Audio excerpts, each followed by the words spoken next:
Magandang umaga, Pilipinas. Nagbabalik po ang inyong lingkod, Deo Durano TV 2.0. Komentaryon lang po natin ito mga salot sa lipunan na walang ibang ginawa kundi ubusin ang pera ng bayan.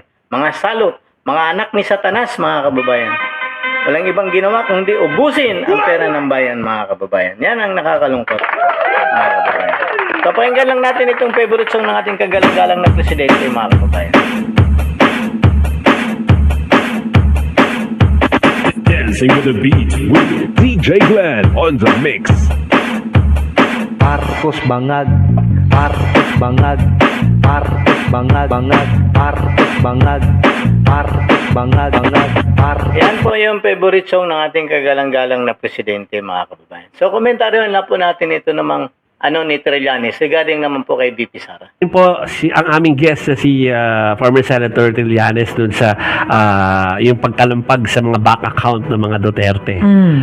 Ngayon po kumakalat sa social media na parang baka this week meron lumabas. Meron ba kayong informasyon na ang mga bank account lalo na daw po ng Vice Presidente ay pwedeng ma-expose this week? Ganito po, ang pagkakaalam ko po, may magpa-file ng plunder case sa Ombudsman laban kay Sara Duterte this week, baka sa Biyernes. Ang kaso na yan ay bunga ng confidential funds at other issues. Piatos? At, yan. Oo, yes, si Mary Grace Piatos. At dahil dyan, ang Ombudsman kasi at ang Anti-Money Laundering Council, meron silang memorandum of agreement na pwede silang magbigay ng mga flag transactions. So, yun na ngayon ang magiging tulay para dyan sa pag-expose na yung mga bank accounts na yan. Kasi makukumpirma yung ibinunyag ko noon pa. Tapos, ito po yan. Hindi nyo alam. Baka may madadagdag pa doon sa nailabas namin at makikita nyo, bilyon-bilyon ang ninakaw ni Sara Duterte. Kasi, hindi naman siya magkakaroon ng perang bilyon-bilyon ng halaga kung wala din naman negosyante yan o kung ano man . So, doon lang po yan sa gobyerno. Hawak nyo na ba? Yan ang sinasabi nito ni Trillanes, mga kababayan. Kumahol na naman ang aso ng palasyo, mga kababayan. Ang sabi niya, di umano, mayroon daw magpapile ng plunder next week or Friday daw, di umano, na regarding doon sa confidential fund. Ang sagot naman ng isang reporter, Piatos. Ang gusto pong, marami pong milyon-milyon na gusto maging Mary Grace Piatos kasi para maubos na pa yung makakaliwang grupo, mga kababayan. Marami pong gusto maging Mary Grace Piatos. Yan po. Kasi para maubos na po yung makakaliwang grupo sa bundok na nanunungkulan doon sa bundok na walang ibang ginawa kundi pinsalain ang ating mga ordinaryong mga kababayan doon. At ayon mismo kay Trillanes, bilyonaryo daw di umano si VP Sara. Wala naman itong negosyo. Pero bakit?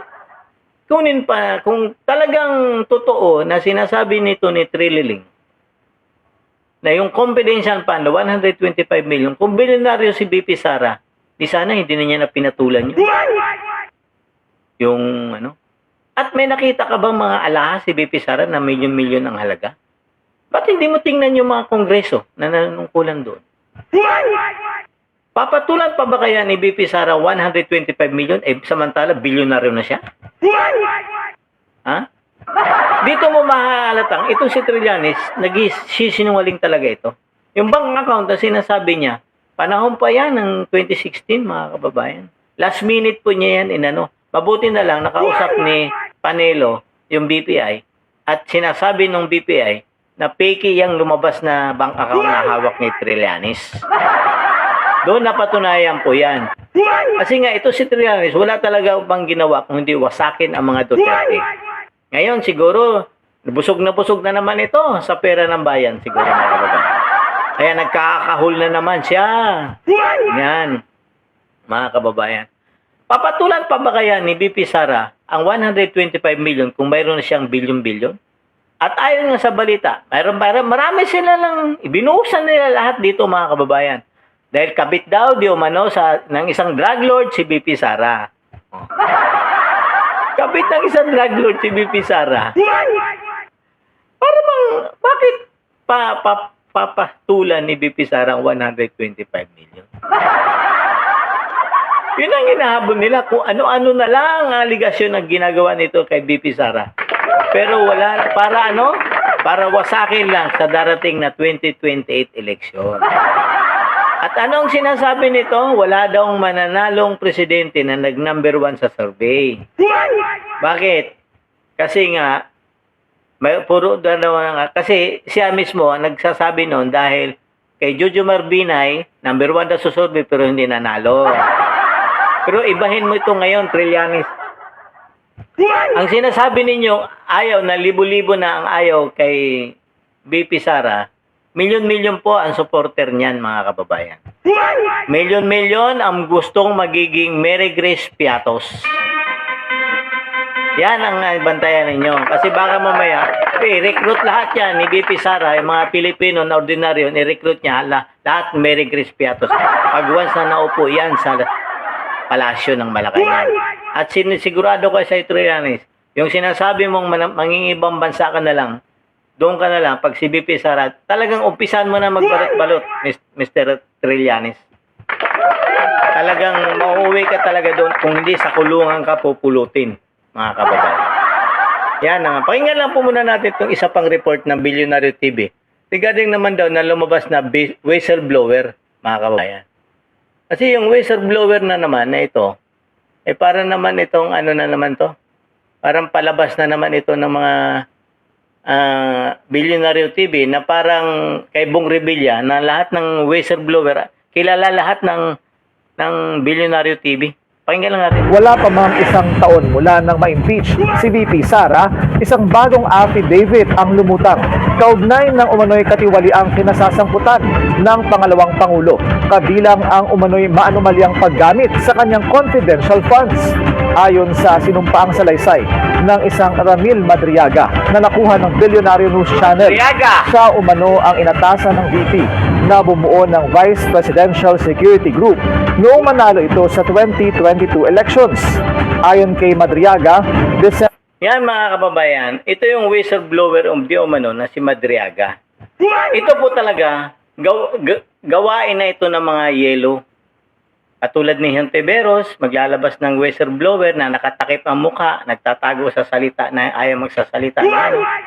Pero, baka mamaya bandang huli ito, mag-retract na naman ito.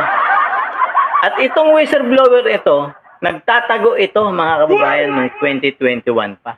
Paano siya naging inutusan ni VP Sara kung nagtatago ito nung panahon ng 2021? Di ba po? O baka naman, buyout naman to para yung kaso niya, maabsuelto na naman siya.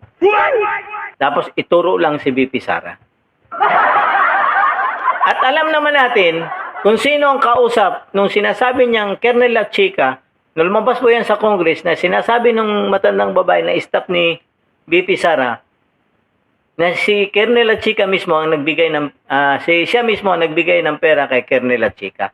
Kaya nga po, napahiya yung mga congressman natin doon nang akala nila, pinipilit nila na binibigay ng babae kay BP Sara ang pera. Ay ang sabi ng staff ni BP Sara, hindi po. Kay Colonel La Chica, diretso na yung 125 million. So, hindi nila ngayon may kunik kay BP Sara. Kasi nga, ang tanong, sino ko to? Si BP Sara. Kasi nga, sila Colonel La Chica ang nakakaalam ng plano ng mga informant. Di ba po, mga kababayan?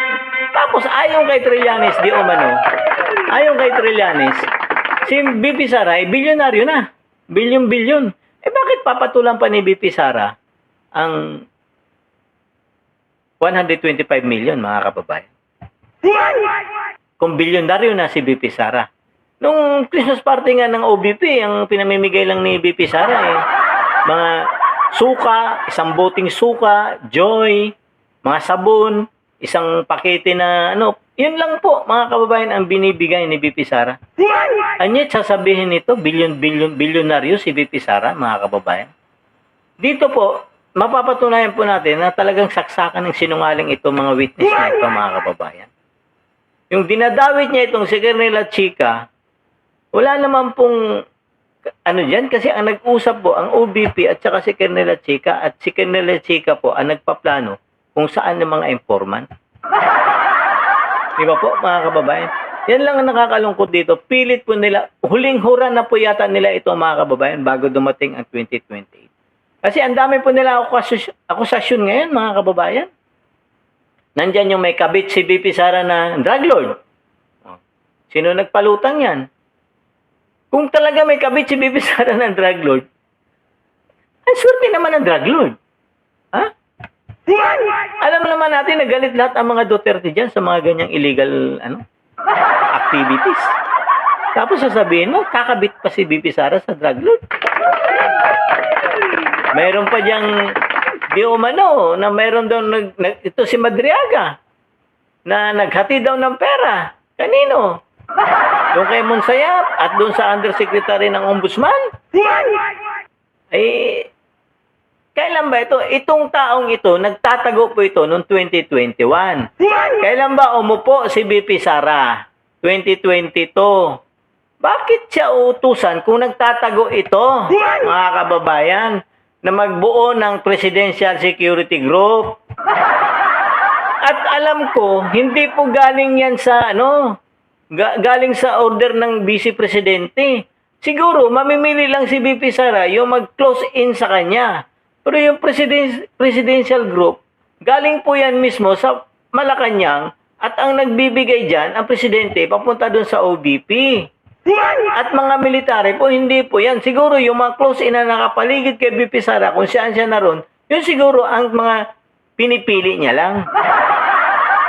At bakit nga, ayon mismo sa report, ito si Madriaga, 2021 pang nagtatago.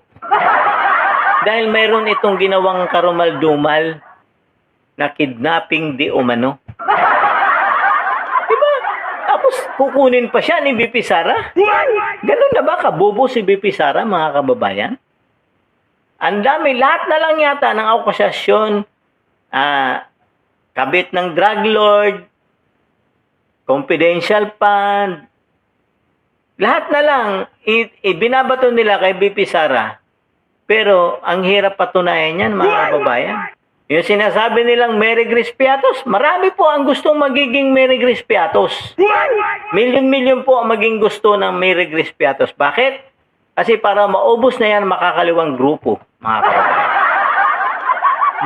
Kung sinasabi nyo, libo-libo ang ayaw kay BP Sara, milyon-milyon po ang supporter ni BP Sara, mga kababayan. Anong sinasabi ninyong may kabit siyang drug lord? Patunayan ninyo, hindi lang puro sa media. At bakit nakakapagtaka, ang bilyonaryo, bakit laging may whistleblower? Yung kay Bong Revilla, doon din lumabas sa bilyonaryo. Yung kay BP Sara, sa bilyonaryo din. Alam naman natin kung sino ang hari dyan sa bilyonaryo. Di ba si Romualdez? Di umano. Di ba po? Isa siya sa mga may-ari dyan sa bilyonaryo channel na yan, mga kababayan. And yet, sila lang ang nakakalam. Bakit doon pa lumapit yung mga whistleblower na yan? Wala na bang ibang sangay ng gobyerno na pwede nilang lapitan at doon talaga sa bilyonaryo TV? Lahat, mga kababayan. Yan ang nakakalungkot lang isipin. Hindi natin alam, makasira lang kayo ng tao, lahat gagawin ninyo para pigilan lang tumakbo si BP Sara. Kaya nga nila sasampahan ng kasong plunder yan mga kababayan. At kaya nga nilagay dyan si Boyong Remulla para kay BP Sara. Hindi man mag-prosper ang impeachment, doon nila kukunin sa plunder yan, mga kababayan. Yan ang nakakalungkot na mangyayari sa mga buhay natin. Talagang pipigilan po talaga nilang si BP Sara na maupo sa palasyo ng Malacanang. Kasi ang target ng gobyernong ito ni BBM, ayaw na po talagang bumaba sa pwesto. Yun ang target talaga nila. Kapituko na po sila dyan, mga kababayan. Diba po, mga kababayan? O hanggang dito na lang po muna ako, mga kababayan. Magandang umaga po, Pilipinas. Palambing naman po ng like, share, and subscribe po to my YouTube channel, Deo Durano TV 2.0.